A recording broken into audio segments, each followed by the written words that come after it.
30일. 상품. 옛날 라온이 아직 돌을 얻기 전이었다. 심성이 거칠고 사나워 그의 말에 성실함과 믿음이 적었다.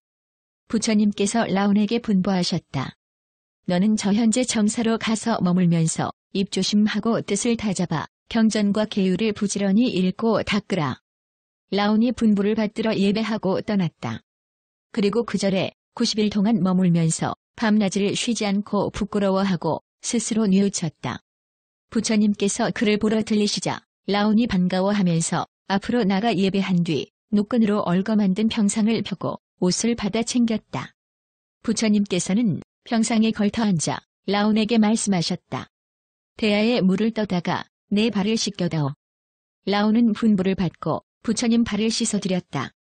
발을 씻고 나자 부처님께서 라온에게 말씀하셨다. 너는 발을 씻은 대야물이 보이느냐?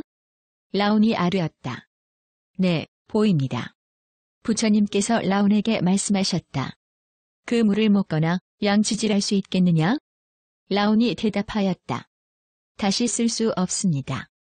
왜냐하면 그 물이 본래는 참으로 깨끗했으나 지금은 발을 씻어 더러워졌기 때문입니다. 그러므로 다시 쓸 수 없습니다. 부처님께서 라온에게 말씀하셨다. 너도 그와 같아서 비록 나의 제자여 국왕의 자손으로서 세상의 영화를 버리고 사문이 되었지만 정진하여 몸을 다잡고 입지키기를 생각하지 않고 세 가지 독의 더러움만 내 가슴에 가득 찼으니 이 물과 같아 다시는 쓸 수 없느니라. 부처님께서 라온에게 말씀하셨다. 그 발 씻은 대야의 물을 버려라. 라온은 즉시 버렸다. 부처님께서 라온에게 말씀하셨다. 그 대야가 비었지만 거기에 음식을 담을 수 있겠느냐? 담을 수 없습니다.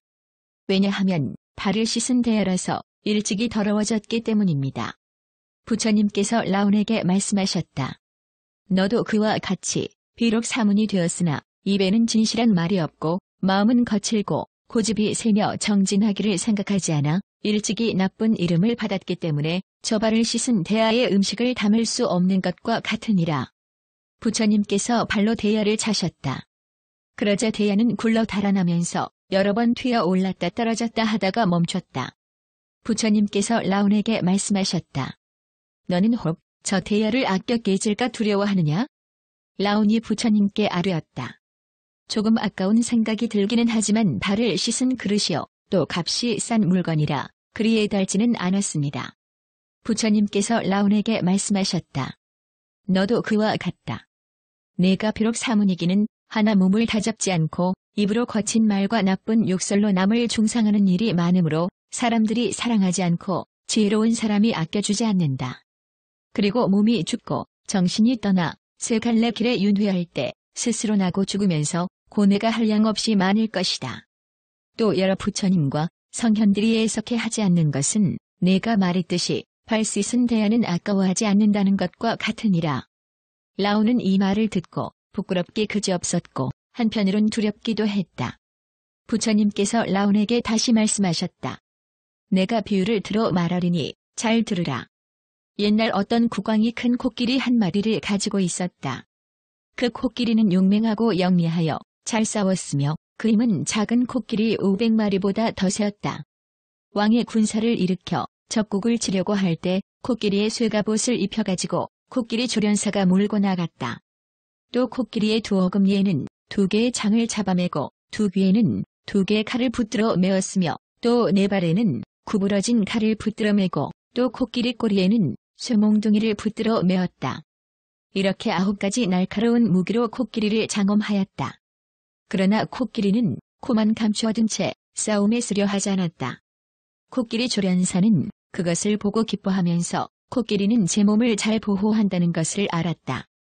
왜냐하면 코끼리의 코는 부드럽고 약해서 화살을 맞으면 곧 죽기 때문에 코를 꺼내 싸우지 않는 것이었다. 그런데 코끼리가 오랫동안 싸우다가 코를 꺼내 칼을 찾았다. 그러나 조련사는 칼을 주지 않고 이렇게 생각하였다.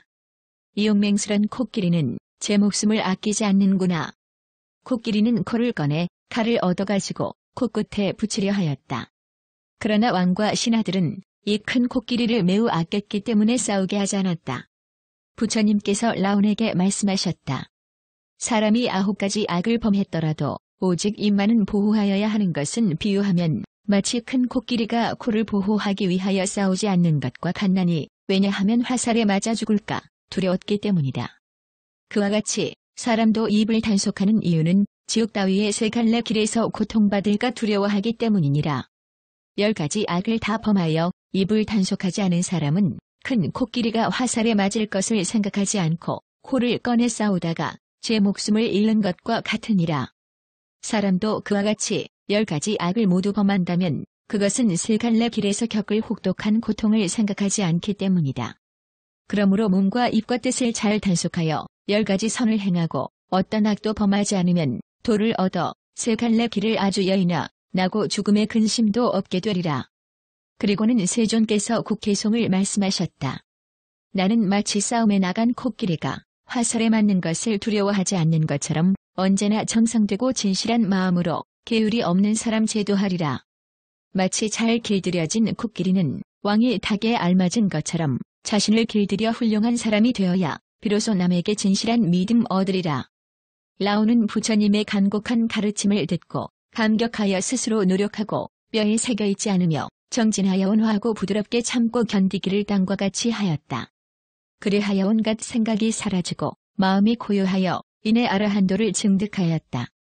옛날 부처님께서 사위국의 기수정사에서 사부대 중의 제자들과 천룡귀신, 제왕, 신민들을 위하여 법을 연설하고 계셨다. 그때 아제담이라는 장자 거사가 부처님 처소로 나아가 예배하고 한쪽에 물러앉아 합장하고 꿇어앉아 세존께 아뢰었다. 오래전부터 세존께서 널리 교화하신다는 말씀을 듣고 우러러 흠모하여 진작 뵙고 싶었으나 사사로운 일에 쫓겨 뜻을 이루지 못하였습니다. 원컨대 자비로운 마음을 들이우셔 용서하여 주십시오. 그러자 세존께서 앉으라 하시고 물으셨다. 어디서 오는 길이며 이름은 무엇인가? 그는 꿇어앉아 대답하였다. 원래 거사의 종족으로서 이름을 아제담이라 하며 선왕 때에는 왕을 위하여 코끼리를 길들였습니다. 부처님께서 거사에게 물으셨다. 거사가 코끼리를 길들이는 법에는 몇 가지가 있는가? 그가 대답하였다. 늘 3가지 법으로 코끼리를 길들입니다. 어떤 것을 3가지라 하는가 하면 첫째는 단단한 쇠갈고리로 입을 걸어 고삐에 매는 것이고 둘째는 먹이를 적게 주어 굶주리고 여이게 하는 것이며 셋째는 몽둥이로 때려 고통을 주는 것이니 이 3가지 법이라야 잘 길들일 수 있습니다. 그 3가지 법을 써서 어떤 것을 길들이려는 것인가? 그가 대답하였다.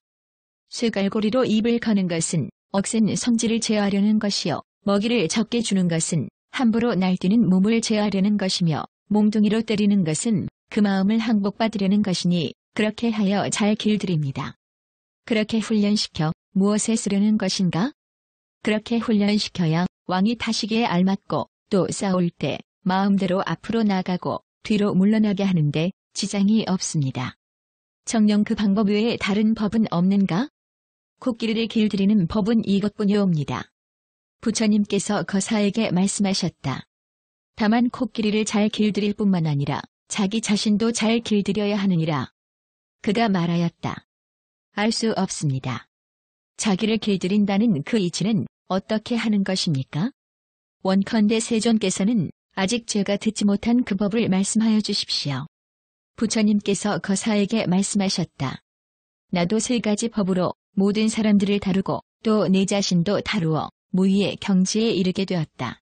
즉 첫째는 지극정성을 다하여 입의 업을 제어하는 것이고 둘째는 인자함과 꼿꼿함으로써 거센 몸을 항복받는 것이며 셋째는 지혜로서 뜻의 어리석음을 없애는 것이다.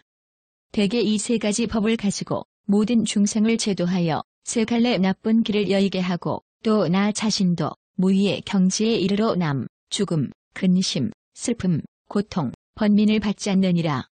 이렇게 말씀하시고 세존께서 다시 개송을 말씀하셨다. 저호제라 불리는 코끼리는 사납게 해충으로 제어하기 어렵다. 고삐로 붙잡아 매고 밥을 주지 않아도 여전히 사납게 날뛰는 코끼리와 같네. 본마음으로 순수한 행을 행하고 또 안온한 일을 항상 행하여 마치 갈고리로 코끼리를 길들이듯 모두 버려 번뇌를 항복받아야 하리. 도를 즐겨 방일하지 않고 항상 자신의 마음을 단속하면 그로써 몸에 온갖 괴로움 없애나니 코끼리가 함정을 벗어나는 것 같으리라.